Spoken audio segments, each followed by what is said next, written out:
The Iron Maiden of Nuremberg stands as one of the most persistent and sensationalized symbols of medieval brutality. This imposing, cabinet-like sarcophagus, purportedly lined with razor-sharp spikes designed to slowly impale its victim, has captured the popular imagination for centuries, cementing the image of the European Middle Ages as a time of unbridled judicial cruelty.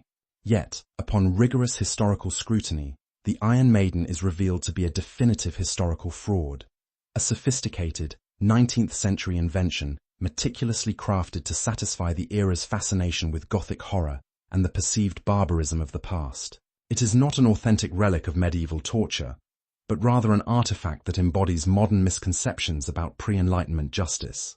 The central argument against the Iron Maiden's authenticity rests on a fundamental conflict with the established goals and practices of medieval and early modern justice. Unlike the mythical Maiden, real historical torture devices, such as the rack, the strappado, and thumbscrews, were not primarily instruments of execution or slow, gruesome death.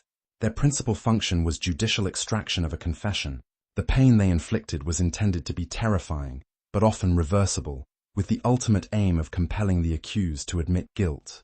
This goal required a living, coherent subject whose testimony could then be used in court. A device like the Iron Maiden, which is optimized for hidden, gruesome, and spectacular demise, serves no practical judicial purpose.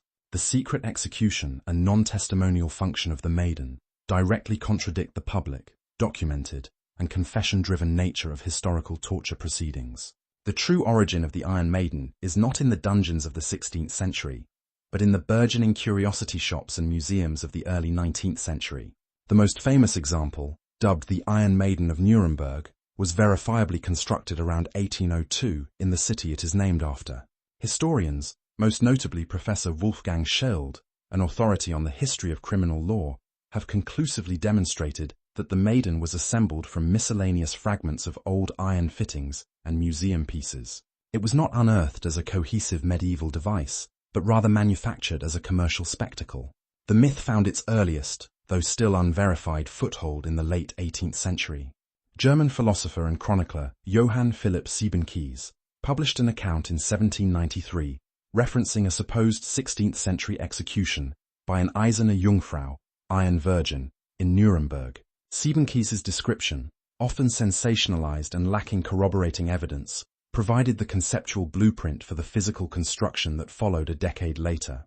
This period coincided with the height of Romanticism and Gothic revival, cultural movements obsessed with portraying the Middle Ages as uniquely dark, irrational, and cruel. The Iron Maiden perfectly symbolized the era's desire for exotic, spectacular horror that could be safely displayed and contrasted with the supposedly enlightened principles of the modern age. The sensationalized myth of the Iron Maiden rapidly disseminated across the Western world. As the 19th century progressed, reproductions were commissioned and exhibited internationally, from European curiosities to the Chicago World's Fair of 1893. These reproductions cemented the image in the public consciousness, overshadowing the dry academic reality of medieval judicial records. The Iron Maiden became the ultimate shorthand for historical barbarity, frequently appearing in popular literature, film, and art as a signifier of inescapable medieval tyranny. In conclusion, the Iron Maiden of Nuremberg is not a testament to the savagery of the Middle Ages, but a profound illustration of historical manipulation and the power of myth-making. It is an artifact of the 19th century, a reflection of modern anxieties and fascinations, cleverly disguised as an ancient relic. The academic consensus holds that it is a sophisticated, fabricated spectacle designed for profit and popular entertainment. By contrast, the study of authentic medieval judicial practices reveals a system focused on legal documentation and the extraction of confession, rendering the Iron Maiden a spectacular anomaly that exists solely in the realm of cultural fiction, rather than historical fact.